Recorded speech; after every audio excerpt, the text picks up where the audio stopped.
მოწყდა ადგილიდან ყვირილ-ყვირილ გაიქცა დარბაზიდან. ამას შეძინა რა თქმა უნდა ეფექტი. ან თქვენი ფრაქციისთვის ივანიშვილის მოქალაქეობის აღდგენა არ აღდგენა ნაკლებად პრიორიტეტულია. არა, მინგითხრათ, ჩვენ აქცენტები დავსახეთ. ხო და სწორი აქცენტებში ერთ-ერთი აქცენტი ესეც იყო. ამიტომ გითხარი, აქცენტები იყო, უბრალოდ დროში ვერ ჩაეტია.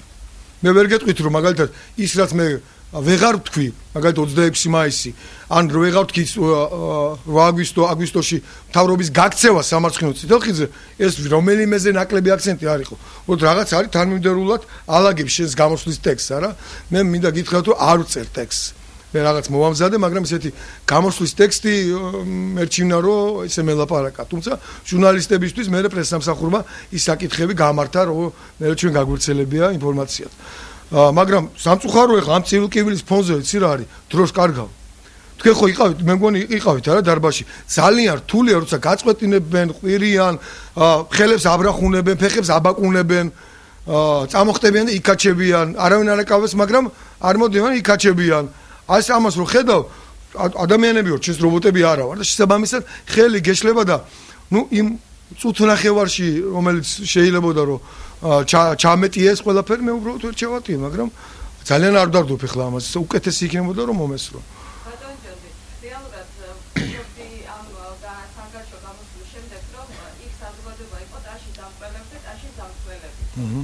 ხშირად ეხლა ნებისმიერი კითხვა რაც არ უნდა დაგიწყოს პრეზიდენტის გამოსვლაზე, ბუნებრივია თქვენ აპრიორში ვიცი რომ მეტყვით რომ ეს იყო წყვილების გახდარი. რაიმე კარგი თუ ნახეთ პრეზიდენტის გამოსვლაში. ცოტა გულუბრყვილო კითხვა. არ არის გულუბრყვილო, არ არის გულუბრყვილო კითხვა. იცი რა არის?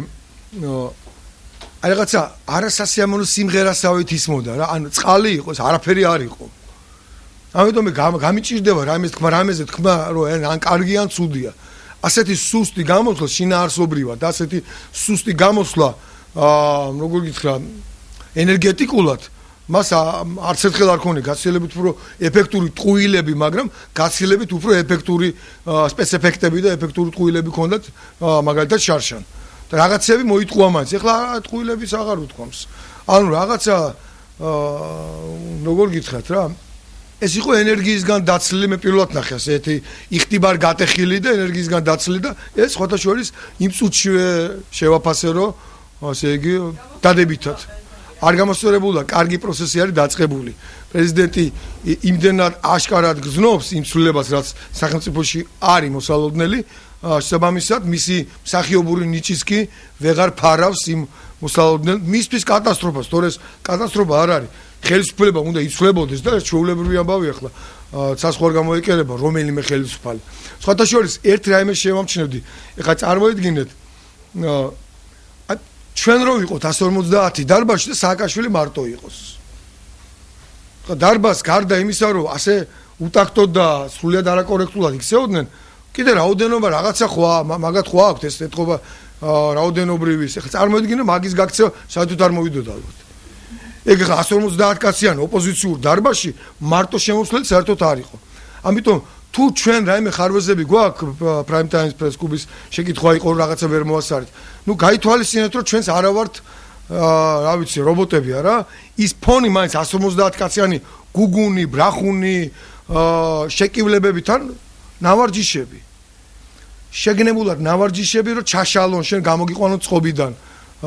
გაგაღიზიანო და ახლა რა თქმა უნდა ეს მოქმედებს და რაღაცები ვერ მოასწარი და ნუ დაზრახავთ ახლა გიასაც ვერ მოასწრო, მათ შორის არა მარტო მოქალაქეობის საკითხი, არამედ კიდე ერთ საკითხი უნდა ვერ მოასწრო ამაზე საუბარი. ბატონ ჯონ, და ბოლო კითხვა, თუ მიმდინარეობს რომელიმე დეპუტატთან კონსულტაციები თქვენ ფრაქციაში გადმოსვლასთან დაკავშირებით, ანუ თუ გეგმავთ გაზრდას კიდე ფრაქციაში? დიახ, ერთი იცი რა არის, რაღაც პერიოდი გაჩერდა.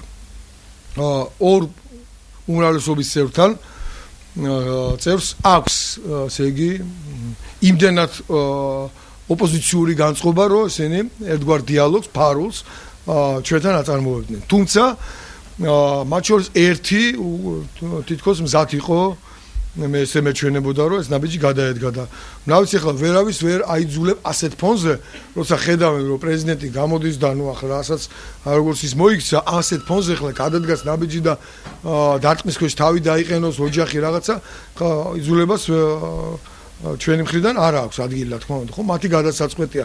ჩვენ ყველაფერი გავაკეთეთ იმისში დასარწმუნებლად, ჩვენი კოლეგები კიდე ერთხელ მიმართავ, უმრავლესობაში ძალიან ბევრი წესიერი ადამიანია, ძალიან ბევრი სხვათა შორის და ძალიან ბევრი კვალიფიციური ადამიანია, რომელსაც ადარდებს და აღელვებს ქვეყნის სახელმწიფოს ეს მდგომარეობა, კიდე ერთხელ მიმართავ მათგან ბედაობაზე ბევრი რამ არის დამოკიდებული. თუ კი უმრავლესობის წევრები გააბედავენ და გადადგამენ ნაბიჯებს და დატოვებენ უმრავლესობას, ასე შემთხვევაში ხელისუფლების ცვლილება, რომელიც გარდაუვალია, უფრო უმტკივნეულო იქნება და ეს კარგი იქნება სახელმწიფოსთვისაც და ეს თვითონ ხელისუფლებისთვისაც კარგი იქნება, იმიტომ რომ მათთვისაც უფრო უმტკივნეულო იქნება. ნაკლების დაშავებას მოახერხებენ.